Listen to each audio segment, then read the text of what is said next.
할렐루야. 오늘은 창세기 18장 1절부터 15절까지 말씀을 우리가 교독을 했습니다. 지난 시간에는 17장 말씀을 상고했죠. 할례에 대해서 우리가 이제 상고를 했습니다. 그리고 이제 아브라함이 이처럼 이제 할례를 행한 이후에 어느 정도 시간이 지난 다음에 이제 하나님께서 아브라함 앞에 이제 나타나시는 겁니다. 하나님과 두 천사가 나타나는데 이들이 하나님이 나타나시는데 하나님이 사람의 모습으로 나타나셨어요. 하나님이신 줄을 모르고서 아브라함이 이렇게 대접을 한 것이지요. 그리고는 또 그 두 천사가 또 롯에게 나타났는데 거기에도 역시 사람의 모습으로 나타나는, 하나님처럼 또는 천사처럼 이렇게 나타난 것이 아니에요. 그런데 롯도 그들을 갖다가 아주 영접하고 대접함으로 롯이 그러한 멸망의 상황에서 구원받는 것으로 나타나게 되어지고, 또 아브라함도 이처럼 하나님을 영접하는, 하나님을 접대하는 이 놀라운 일들이 벌어진 겁니다. 그래서 이제 나그네를 이렇게 대접하라, 이제 그렇게 말씀을 하시는데, 이제 이러한 말씀을 보면서 우리가 이제 많은 것을 이제 생각하게 하시죠. 1절을 보니까 여호와께서 마물의 상수리 숲을 근처에서 아브라함에게 나타나시니라. 오정쯤에 그가 장막문에 앉았다가 눈을 들어본즉 사람 셋이 맞은편에 섰는지라. 그가 그들을 보자고 장막문에서 달려나가 영접하며 몸을 땅에 굽혀. 이제 할례를 행한 후에 이제 어느 정도 시간이 지나서 오정쯤에 한낮에 갑자기 사람 셋이 장막문에 탁 나타난 것이, 나타나자마자 아브라함이 쫓아 달려가 가지고 그들을 몸을 굽혀 영접하고 이제 대접을 하는 겁니다. 조금 전에도 말씀드렸던 것처럼 또 그렇게 롯도 또 그대로 그렇게 대접을 해요. 그래서 그것을 히브리서 13장 1절 2절에 뭐라고 그러냐면 형제 사랑하기를 계속하고 손님 대접하기를 잊지 말라. 이로써 부지 중에 천사들을 대접한 이들이 있었느니라. 히브리서 13장 2절 말씀은 아브라함과 롯이 이처럼 하나님과 천사를 대접한 이 사건을 두고 지금 한 말씀인 겁니다. 그런데 그들이 아브라함과 롯이 하나님처럼 보이는 또는 천사처럼 보이는 이 사람들을 대접한 게 아니에요. 그냥 보통 사람하고 똑같은 모습으로 나타나신 하나님과 천사를 갖다가 대접을 한 것이죠. 뭐 그들이 하나님처럼 보였기 때문에 또는 천사처럼 보였기 때문에 그들을 갖다 그 앞에서 막 무릎을 꿇고 또는 그들의 몸을 굽히고 그들을 영접하고 그리고 아주 좋은 것으로 이렇게 대접한 것이 아니다 이겁니다. 그리고 이제 그렇게 나그네를 대접하는 것을 기쁨으로 여기던 이들이 이처럼 천사들을 대접했다. 히브리서 13장 2절에 그것을 말씀을 하고 있는 겁니다. 그런 반면에 이제 우리들은 그럼 과연 주님께서 이렇게 성경에다 말씀하고 계시는데 우리들은 그처럼 어려운 사람들이나 또는 구걸하는 사람들이나 또는 먼 친척이나 이렇게 찾아오면은 과연 아브라함처럼 또는 롯처럼 이렇게 대접하는가? 이 우리가 아주 심각하게 생각해 볼 문제인 겁니다. 물론 당시 이제 가나안 땅은 광야처럼 또는 사막처럼 그렇게 되어 있어서 사람들의 왕래가 빈번하지는 않았어요. 그래가지고 사람들을 만나는 것이 아주 큰 즐거움이었고 기쁨이었고 그러니까 그렇게 융숭하게 대접을 하는 것이죠. 오늘날도 지금 아랍 지역에 이런 목축업을 하는 베두인족이나 이런 사람들은 지금도 손님들이 지나가다 찾으면 양을 잡고 염소를 잡고 아주 극진한 전통이 지금까지 그들에게는 계속 내려오고 있는 것이에요. 자기들도 언젠가 그와 같이 나그네가 되어져서 돌아다니고 그 황량한 광야에서 먹을 것이 없이 또 물도 없이 헤맬 때가 있을 텐데 그럴 때 이렇게 참으로 귀히 대접해 주는 사람이 있으면 얼마나 고맙겠어요. 그와 같이 역지사지로 그들이 그렇게 생각을 해서 손님이 지나가거나 나그네가 지나가거나 하면 그렇게 극진히 대접하는 것이 그들의 이제 관습이 되어져 있는 겁니다. 그러니까 이제 아브라함도 그와 같은 상황을 쫓아 이제 그렇게 대접을 한 것이겠죠. 반면에 이제 오늘날은 이제 세상이 너무 이제 흉흉하지 않습니까? 그러니까 그때와 같이 그렇게 오는 모든 사람들이 이렇게 극진히 대접한다는 것이 사실은 좀 불가능한 겁니다. 그러니까 그럼 어떻게 해야 돼? 어떻게 영안이 열려 있어야 되는 거예요. 그러니까 지금도 주님께서는 어렵고 힘든 사람들 또는 나그네들을 통해서 오늘날도 하나님께서 우리를 바라보시고 시험하시는 역사가 오늘날도 있음을 분명히 말씀을 하고 있죠. 마태복음 25장을 가면 말씀하고 마태복음 25장을 한번 보십시오. 마태복음 25장 34절부터 한번 읽어보도록 하겠습니다. 마태복음 25장 34절. 그때에 임금이 그 오른편에 있는 자들에게 이르시되 내 아버지께 복 받을 자들이여 나와 창세로부터 너희를 위하여 예비된 나라를 상속하라. 내가 주일 때에 너희가 먹을 것을 주었고 목마를 때 마시게 하였고 나그네 되었을 때 영접하였고 벗었을 때 옷을 입혔고 병들었을 때에 돌아보았고 옥에 갇혔을 때 와서 보았느니라. 이에 의인들이 대답하여 가로되 주여 우리가 어느 때에 주의 줄이신 것을 보고 공개하였으며 목마르신 것을 보고 마시게 하였나이까. 어느 때 나그네 되신 것을 보고 영접하였으며 벗으신 것을 보고 옷을 입혔나이까. 어느 때 병드신 것이나 옥에 갇히신 것을 보고 가서 배웠나이까 하리니 임금이 대답하여 가라사대 내가 진실로 너희에게 이르노니 너희가 여기 내 형제 중 지극히 작은 자 하나에게 한 것이 곧 내게 한 것이니라. 형제 중에 지극히 작은 자 하나에게 한 것이 누구에게 한 것이다? 그것이 주님에게 하신 거다 이겁니다. 그리고 오늘날도 그와 같이 형제 중에 지극히 작은 자가 나그네의 모습으로 혹은 어려운 모습으로 우리에게 다가왔을 때 그들을 무심결에 그냥 지나쳐버릴 수도 얼마든지 있다 이겁니다. 그러니까 우리에게 다가오는 많은 사람들을 우리가 유심히 살펴보고 영적인 안목을 가지고 그들을 바라볼 수 있어야 된다 이겁니다. 주님이 보내신 천사인데 그냥 흘려보낼 수도 있을 것이고 또는 무시해버렸을 때도 있을 수도 있겠지요. 그러나 영적인 안목을 가지고 분별해서 본다면은 그들을 분별할 수도 있을 것이고 아니면은 그냥 오는 대로 다 사랑하고 접대하면 되는 거예요. 그러다가 부지중에 천사를 접대하는 이와 같은 일도 있다. 성경은 그렇게 말씀을 하고 있는 겁니다. 오늘날 이 경제적으로 풍요로워지니까 도리어 마음이 강팍해지는 것이 오늘날 현실인 겁니다. 그래가지고 봐도 못 본 척 또는 충분히 도울 형편이 됨에도 돕지 않은 일들이 오늘날 비일비재하게 이루어지고 있는 거예요. 그래서 우리들도 혹 주님이나 천사가 사람의 모습으로 그렇게 우리 주변에 왔음에도 불구하고 우리가 무심결에 그냥 지나친 경우도 있을 수도 있다 이겁니다. 그러니까 주님께서는 내 형제 중 작은 자 하나에게 한 것이 그것이 곧 내게 한 것이다. 그렇게 말씀을 하고 있는 것이죠. 그러니 우리가 나그네 대접하기를 소홀히 해서는 아니 될 것이고 또 우리가 영적으로 그런 영안이 열려서 그들을 잘 분별할 수 있어야 되는 거예요. 과연 주님이 우리에게 보내신 자이냐? 그리고 주님이 우리에게 보내신 자이면 왜 보내셔요? 그들을 통해서 접대함으로 말미암아 우리에게 상급과 영광이 되게 하시기 위해서 그러는 겁니다. 그런데 그냥 손에 선물 들고 오는 사람들은 반갑게 맞아드리고 또 무언가 우리에게 부담 일부러 회피하는 그런 것은 없는지 우리가 잘 곰곰이 생각해 봐야 되는 겁니다. 마지막 때가 롯의 때와도 같다. 성경에서 그렇게 말씀을 하고 있죠. 천사가 소돔성에 들어갔는데 아무도 그 천사들을 알아보지 못하고 롯만이 그 천사를 알아본 거예요. 롯만이 그 천사를 알아본 결과 어떻게 됐어요? 롯과 롯의 가족들이 구원받는 은혜를 입게 되어진 겁니다.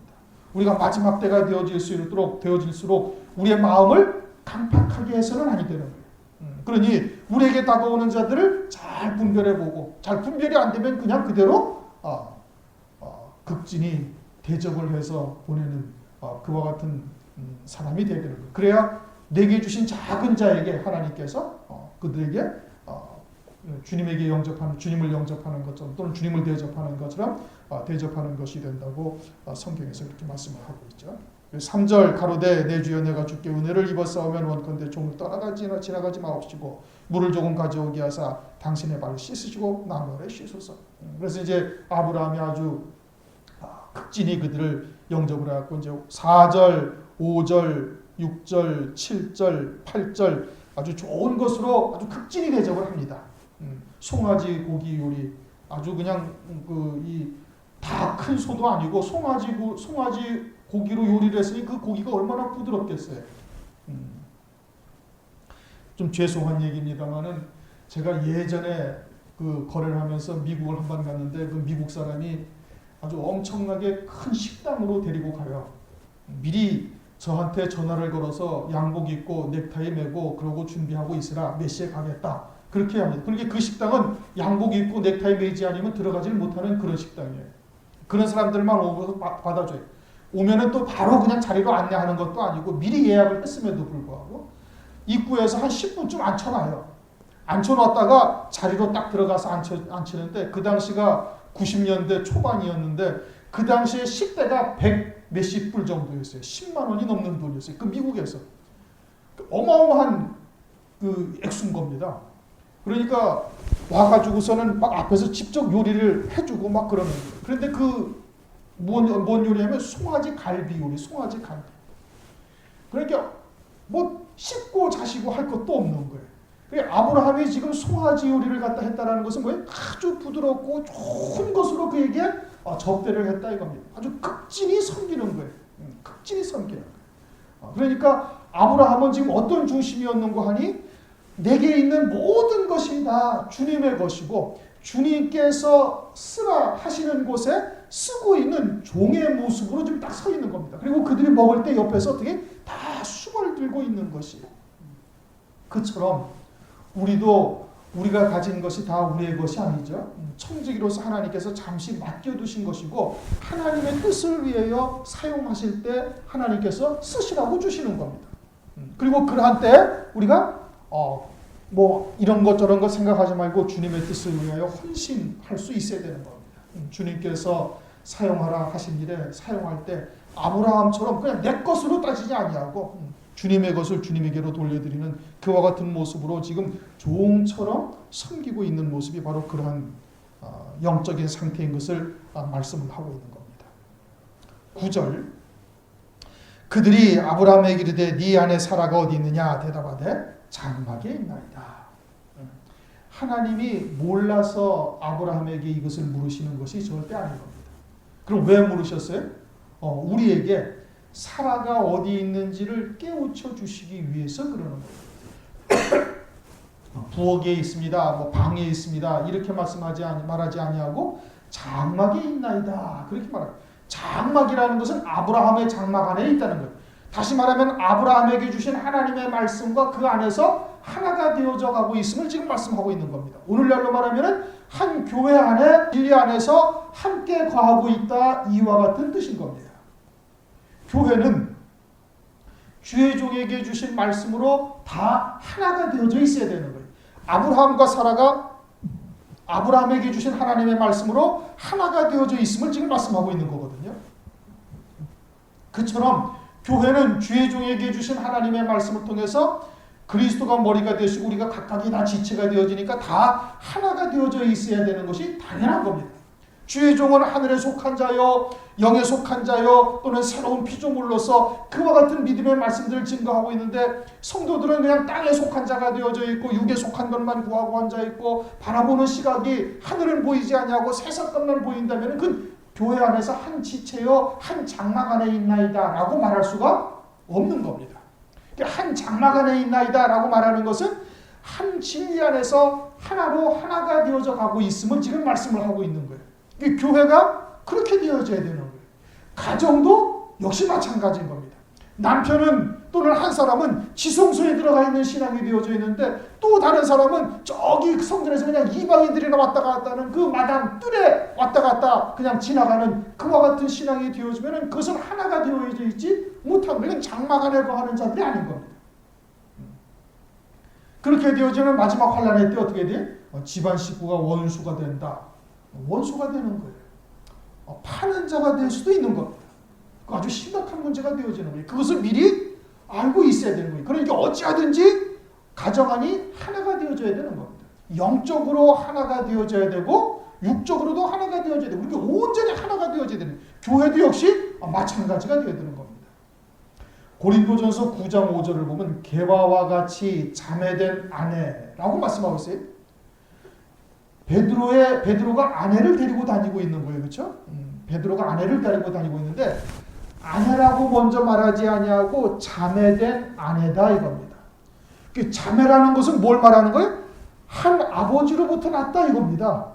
영적으로 한 아버지로부터 한 진리 안에서 한 형제가 되어져 있음을 말하는 거예요. 베드로는 남성으로 아내는 여자로 난 거예요. 그러니까 한 자매가 되었다 이겁니다.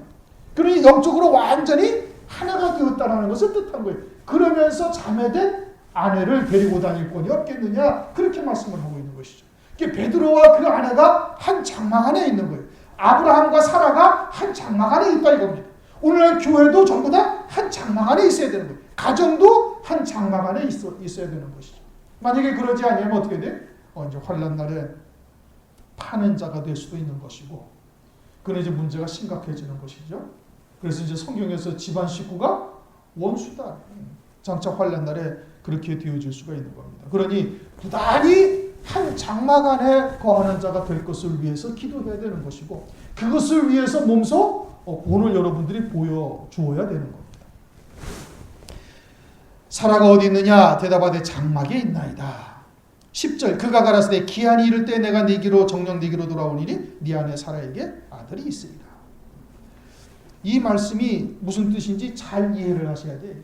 우선은 기한이 있다는 거예요. 때가 있다는 거예요. 하나님의 정하신 때가 있다. 전도서 3장 1절에도 뭐라고 말씀하셔요? 하나님의 때가 있음을 말씀하고 있지 않습니까? 천하 범사에 기한이 있고 모든 목적을 이룰 때가 있다 이겁니다. 그러니 우리 각자가 다 하나님의 때가 정하신 때가 있는 거예요. 기한이 이르면. 그래서 주님이 이로부터 약 한 2000여 년 후에 주님이 육신을 입고 오시는 겁니다. 창세기 3장 15절에 말씀하셨던 것처럼 여자의 후손으로 주님이 임마누엘 하신 거예요. 그게 기한이 이른다. 그 기한이 때가 반드시 있는 거예요. 개인적으로도 다 때가 있는 거예요. 고난당할 때가 있고 하나님의 영광을 누릴 때가 있고 누구에게나 다 때가 있는 거예요. 마찬가지로 또한 온 세상에 주님의 마지막 재림할 때가 또 반드시 성경은 주께서 초림하신 이후에 반드시 재림하신다고 말씀을 하고 계시죠. 그러니 재림할 때가 또 반드시 있는 거예요. 온 세상에 종말의 때가 다가오고 있음을 말씀을 하고 있는 것이죠. 그렇죠? 그와 같이 기한이 다 있다 이겁니다. 하나님께서 기한이 이르게 되어지면 내가 네게로 정령 돌아오리라. 그것은 창세기 3장 15절에 말씀하셨던 것처럼 여자의 후손으로 이 땅에 하나님께서 임마누엘 하실 것을 말씀을 하고 있는 거예요. 그 하나님께서 임마누엘 하신다 이겁니다. 하나님이 말씀이 육신을 입고 세상에 오신다 이거. 기한이 이르면 내가 네게로 돌아오리니 그 징표로 네 안에 사라에게 아들이 있으리라 이런 뜻인 겁니다. 무슨 뜻인지 이해가 되셨어요? 기한이 이를 때에 내가 정녕 네게로 돌아오리니 네 안에 사라에게 아들이 있으리라. 그 증거로 사라에게 아들이 있을 것을 말씀을 하고 있는 겁니다. 그리고 하나님께서 네 후손과 네 대대 후손에게 하신 그런 모든 언약은 누구를 두고 하신 말씀이에요? 그리스도를 두고 하신 말씀인 겁니다. 그리스도가 아브라함의 자손이고 씨이고 그 후손과 대대 후손으로 말미암아 하나님께서 언약을 하시겠다는 그 모든 언약은 그것은 그리스도 안에서 믿음으로 아브라함에게 후손된 자들에게 하신 언약이요 그리스도 안에서 믿음으로 아브라함과 함께 된 자들에게 같은 복을 누리게 되어질 것을 말씀하고 있는 것입니다. 그건 갈라디아서 3장 16절, 갈라디아서 3장 7절, 9절, 29절 이거 우리가 여러 차례 상고한 말씀인 겁니다. 그러니 아브라함에게 하신 약속이 오늘날도 그리스도 안에서 그대로 오늘날 우리들에게 그대로 이어지고 있는 겁니다. 그러나 과연 지난번에도 말씀하신 것처럼 오늘날 아브라함의 후손이라는 영적인 후손이라는 교회들이 과연 아브라함의 하신 언약을 오늘날 그대로 유업으로 믿고 그것을 소망하며 믿음으로 살고 있는 그와 같은 교회들이 과연 얼마나 되고 있어요? 별로 없는 겁니다. 아브라함의 언약은 그냥 혈통적 이스라엘 백성들에게 그냥 그림자적으로 주신 것이라 그렇게 이야기는 하고 있지만 그것이 우리에게 실상 주신 언약이라는 것을 믿음으로 받고 있는 곳은 그리 많지가 아니한 겁니다. 그러나 마태복음 1장 1절에 분명히 말씀하고 있지 않습니까? 아브라함과 다윗의 자손 예수 그리스도의 세계라. 그래서 아브라함의 자손 예수 그리스도 안에서 아브라함에게 하신 언약이 오늘날 그대로 이어질 것을 갈라디아서 3장에서 계속해서 반복해서 말씀을 하고 있는 것이거든요. 그럼 오늘날 우리가 그 소망을 가지고 믿음으로 살아야 되는 것인데 그러한 소망을 갖고 있는 교회들이 그렇게 많지가 않은 것이죠. 10절 기한이 이를 때 내가 네게로 정령 네게로 돌아오니 네 안에 사라에게 아들이 있으리라 하시니 사라가 그 뒤 장막문에서 들었더라. 11절 아브라함과 사라가 나이 많으나 늙었고 사라의 경수는 끊어졌는지라 사라가 속으로 웃고 이르되 내가 노쇠하였고 내 주인도 늙었으니 내게 어찌 낙이 있으리요. 사라의 믿음이 육체의 한계를 벗어나지를 못하고 있는 거예요. 물론 하나님의 말씀을 믿고는 있지만 믿음이 부족한 부분들을 지금 드러내고 있고 그렇게 드러내시는 이유는 뭐예요? 하나님께서 하나님의 말씀을 다시 주셔서 그러하고 온전한 믿음으로 딱 세우기 위해서 주시는 겁니다. 이미 17장에도 아브라함이 똑같은 상황을 겪고 지나온 이후 아브라함은 지금 이 말씀을 아주 절대적으로 믿고 있는 거예요. 로마서 4장에 말씀하고 있는 것처럼 백세나 되어 자기 몸에 죽은 것 같은과 사이태에 죽은 것 같은 걸 알고도 믿음이 약해지지 아니하고 도리어 견고해져서 하나님께 영광을 돌렸더라. 그렇게 말씀을 하고 있지 않습니까? 전혀 의심치 않았다 이거. 아브라함은 지금 그 믿음에 섰는 거예요. 그러나 사라는 아직 그 믿음에 이르지 못한 거예요. 그래 하나님께서 사라의 믿음을 알아요 몰라요? 아시죠? 사라의 믿음을 알고 있으니까 아직도 그 육체의 한계를 벗어나지 못하고 있으니까 그에게 찾아오셔가지고 하나님의 말씀을 다시 사라에게 주시는 거예요. 왜요? 그 말씀으로 말미암아 온전한 빛이 되고 생명이 되어져서 그 말씀이 그의 사라의 모든 것이 되도록 하기 위해서 하나님께서 다시 찾아오신 겁니다. 오늘날 우리들에게도 똑같은 거예요. 우리의 믿음이 연약함을 하나님께서 아시기 때문에 말씀을 우리에게 주셔서 그 말씀으로 인하여 우리의 신앙이 온전케 되도록 하나님께서 은혜를 베풀어 주시는 겁니다. 믿음이 우리 스스로 가지겠다, 믿겠다 한다고 해서 믿을 수 있는 것이 아니에요. 믿음도 하나님이 은혜로 주시는 거예요. 에베소서 2장 8절 9절에 뭐래요? 은혜로 말미암아 믿음으로 구원 얻었으니 그것이 은혜의 선물이지 너희 행위에서 난 것이 아니다. 내가 믿고 싶다 해서 믿을 수 있는 것이 아니에요. 성령으로 말미암아 믿음으로 의의 소망을 기다린다. 갈라디아서 5장 5절에도 말씀하고 있지 않습니까? 믿음도 하나님께서 우리에게 선물로 주신 거예요. 우리는 단지 하나님께서 주신 그 선물에 우리는 응답을 하는 것뿐입니다. 믿음의 그냥 하나로 연합되어지는 것뿐이 그것이 우리가 하는 일인 것이. 그러니 믿음도 하나님의 은혜요 선물이다 이겁니다. 그러니 사라가 그와 같은 믿음에 온전한 믿음에 이르지 못하였으니까 하나님께서 찾아오셔서 말씀을 사라에게 다시 주고 계시는 거예요. 그것은 오늘날 우리들에게도 똑같이 역사를 하고 계시는 겁니다. 그래서 우리의 믿음을 장성한 분량으로 온전한 자로 아주 성숙한 믿음으로 그리스도의 형상으로 하나님께서 세워 가시는 겁니다. 아브라함이 믿음이 좋아서 믿음의 조상이 된 것이 아니고 하나님께서 아브라함을 믿음의 조상으로 세우신 거예요. 아울러 사라도 주된 아브라함을 쫓아 그 믿음의 길을 쫓아가고 있는 겁니다. 아브라함을 하나님께서 먼저 세우시고 그 뒤를 쫓아 사라를 이어 세워가시는 은혜를 베풀어 주시는 겁니다. 사라의 믿음이 온전하였으면 하나님께서 이렇게 오셔가지고 사라에게 또다시 일어날 말씀을 하지 아니하신 겁니다. 그러니까 아브라함에는 지금 여기에서 의심을 갖고 있어요? 안 갖고 있어요? 전혀 갖고 있지 않아요. 아브라함은 로마서 4장 8절, 18절, 19절 이하의 말씀에 그대로 지금 완전한 믿음으로 딱 선 것이에요. 그런데 사라가 아직 그 믿음에 이르지 못하니까 하나님께서 찾아오셔가지고 사라의 믿음을 온전케 하시는 겁니다. 무엇을 통해서? 말씀을 통해서 그렇게 하시는 거예요.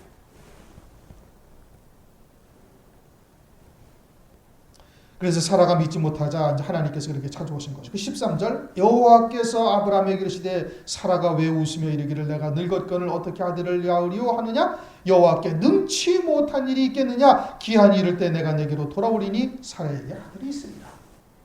하나님께서는 능치 못하심이 없지요. 전능하신 하나님 아니시겠습니까? 에베소서 1장 11절 그 마음에 원대로 역사하시는 자의 뜻을 따라 우리가 예정을 입었다. 그러니까 하나님이 정하신 그 기쁘신 뜻은 우리를 통해서 반드시 이루시는 거예요. 그대로 다 이루시는 겁니다. 그 하나도 실수하심이 하나님에게는 없는 것이에요. 그래서 여호와에게 능치 못한 일이 있겠느냐? 하나도 없다 이겁니다. 전능하신 하나님이요 창조주가 되신 하나님께 능치 못할 일이 없는 거예요. 그러나 하나님께서 뜻하신 바는 모든 것을 그 뜻대로 다 이루신다 이겁니다. 그러면 우리가 그리스도 안에 있으면은 우리에게 주신 그 말씀대로 우리 또한 다 이루실 것을 믿어 의심치 아니할 수가 있는 것이죠. 그러니까 빌립보서 4장 13절에 내게 능력 주시는 자 안에서 내가 모든 것을 할 수 있느니라. 모든 것을 할 수 있다는 것이 내 의지나 내 생각을 다 그리스도 안에서 이룰 수 있다는 뜻이 아니고 내게 능력 주시는 자 안에, 즉 그리스도 안에 있으면 무엇을 하겠어요? 무엇을 구하겠어요? 주님의 뜻을 구하는 것이죠. 주님의 뜻을 믿음으로 구하고 있으니 그 뜻대로 하나님께서 반드시 이루실 것을 확신하고 있는 겁니다. 누가? 사도 바울이. 그래서 내게 오늘에서 내가 모든 것을 할 수 있다. 이렇게 말씀하고 있습니다. 마태복음 8장 1절 2절을 보면은 산에서 내려오시니까 무리가 따르는데 그때 문둥병자 하나가 주님에게 탁 나타나가지고 말하는 것이 주여 원하시면 저를 깨끗게 하실 수 있나이다. 주님이 원하시면 깨끗게 하실 수 있다. 주님이 창조주여 전능자시여 하나님의 아들인 것을 이 문둥병자가 믿은 거예요. 그러니까 그 믿으니까 어떻게 돼? 주님께서 그대로 그 믿음대로 깨끗하게 고치시는 은혜를 베풀어 주시는 겁니다. 하나님께서는 우리들에게 이 마지막 때 이루실 구원의 역사를 우리에게 알려주셨습니다. 그렇죠? 그것이 우리가 듣기에는 좀 우리의 형편이나 우리의 처지를 보아서는 가히 믿음으로 받기가 황송한 그와 같은 영광을 우리에게 알려주신 거예요. 그런데 그것을 성령께서 우리에게 믿음으로 받게 하신 겁니다. 깨닫게 하셨어요. 그렇구나. 시대의 표적을 보니 마지막 때가 되었고 주께서 마지막 때 이와 같이 이루실 구원의 역사를 감추고 계셨구나. 그리고 그것을 말씀을 통해서 우리에게 드러나게 하신 거예요. 그리고는 우리에게 깨닫게 하시고 믿음으로 받게 하신 거예요. 그러면 누가 이루셔요? 믿음으로 받는 자에게 하나님께서 믿는 자에게 그냥 이루시는 겁니다. 그리고 그 표징으로 그리스도를 바라야 돼요. 에베소서 1장 17절, 18절, 19절, 20절. 하나님께서 지혜와 계시의 영을 우리에게 주셔서 하나님을 우리에게 알게 하셨는데 우리의 부르신 소망이 무엇이고 그 영광의 풍성이 어떠한지 우리에게 알게 하시고 그 다음에는 믿는 자에게 이루시는 하나님의 능력이 어떠하신지를 그리스도를 죽은 자 가운데서 살리셔서 하나님 보좌 우편 영광에 앉히심으로 우리에게 알려주셨다 이거예요. 하나님은 그렇게 전능하신 하나님이다. 그리스도를 죽은 자 가운데 살리셔서 하나님 보좌 우편 영광에 앉히신 그 하나님의 전능하신 능력으로 우리도 능히 우리에게도 능히 이루실 것을 우리가 믿는다는 겁니다. 그 믿는 자에게 하나님께서 그대로 이루시는 거예요. 내게 능력 주시는 자에서 내가 모든 것을 할 수 있느니라. 여호와께 능치 못한 일이 있겠느냐. 믿으면 되는 거예요. 믿는 자에게 하나님께서 그대로 이루실 것을 말씀을 하고 있는 겁니다. 그리고서는 말씀하시기를 사라에게 아들이 있으리라. 사라에게 아들이 이제 물론 이삭이 이제 사라에게 아들이 있죠. 그런데 이제 갈라디아서 4장을 가면은 이스마엘도 아브라함의 아들이고 이삭도 아브라함의 아들인데 그것을 비유다 이렇게 말씀을 하셨어요. 그래서 하갈로 낳은 이스마엘은 종의 신앙이고 이삭은 자유하는 여자에게서 낳은 약속의 자녀다. 이것이 비유라는 거죠. 그럼 그 무엇을 비유로 말씀하신 거예요? 오늘날 교회들이 그러하다 이거. 오늘날 교회들이 이와 같은 약속의 자녀로 자유하는 여자에게서 낳은 약속의 자녀도 있고 종의 신앙으로 살고 있는 그와 같은 하나님의 백성들이 있음을 말씀을 하고 있는 겁니다. 그러니까 우리는 어디에 속한 자인가? 과연 자유하는 여자에게서 나온 약속의 자녀인가? 그 아브라함이 하신 약속이 오늘날 내게 그대로 그리스도 안에서 유업으로 이을 자인지 아닌지 이것을 분별해봐라 이겁니다. 그런데 오늘날 대부분 교회들이 다 자기는 하나님의 아들이라고 자처를 합니다. 그런데 실제로 가만히 들여다보면 하나님의 종의 신앙, 즉 율법의 종된 신앙 안에서 사는 교회들이 거의 대부분인 겁니다. 아버지의 것이 내 것이 되고 내가 아버지 것이 되어져서 자유롭게 아버지와 아들 관계에서 사는 그와 같은 신앙, 사망의 권세, 죄의 권세에서 자유함을 얻을 뿐 아니라 아버지의 모든 유업을 이을 수 있는 자가 무엇인지를 깨닫고 있는 교회는 그리 많지 않습니다.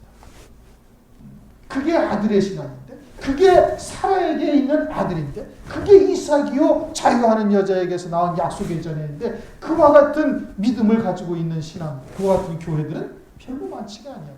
대부분 다 어떤 신앙에 속해? 다 율법 아래에 있는 신앙에 거의 다 속하고 있는 겁니다. 참 빛이 우리에게 비추고 있는데 아직도 여전히 어둠 속에서 모세의 얼굴 거풀어나는 그 광채를 바라보면서 살아가고 있는 교회들이 오늘날 대부분인 겁니다. 사라에게 아들이 있으리라.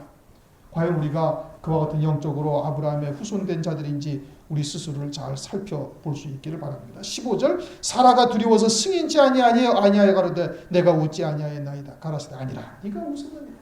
하나님은 우리의 중심까지도 다 감찰하시는 분이시죠. 그러니까 심판을 하실 수가 있는 거예요.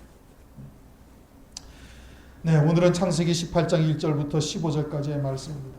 나그네를 우리가 아주 대접을 해야 되는 겁니다. 작은 자 하나에게 한 것이고 주님에게 한 것이라 성경에서 말씀하고 있으니까 그런 영적인 분별력을 가져야 되는 것이고, 그러지 못하면 그저 오는 대로 사랑하고 베풀고 하면 되는 것이고, 그 다음에는 이와 같이 기한이 반드시 있고, 그리고 사라에게 아들이 있다는 것은 장차 오실 그리스도의 표징이고, 즉 그리스도 안에서 우리가 참된 아브라함의 유업을 이을 자인지 우리 스스로를 잘 돌아보면서 그 믿음에 온전히 서시기를 주님의 이름으로 축원합니다. 우리 통성을 주시 기도하시겠습니다.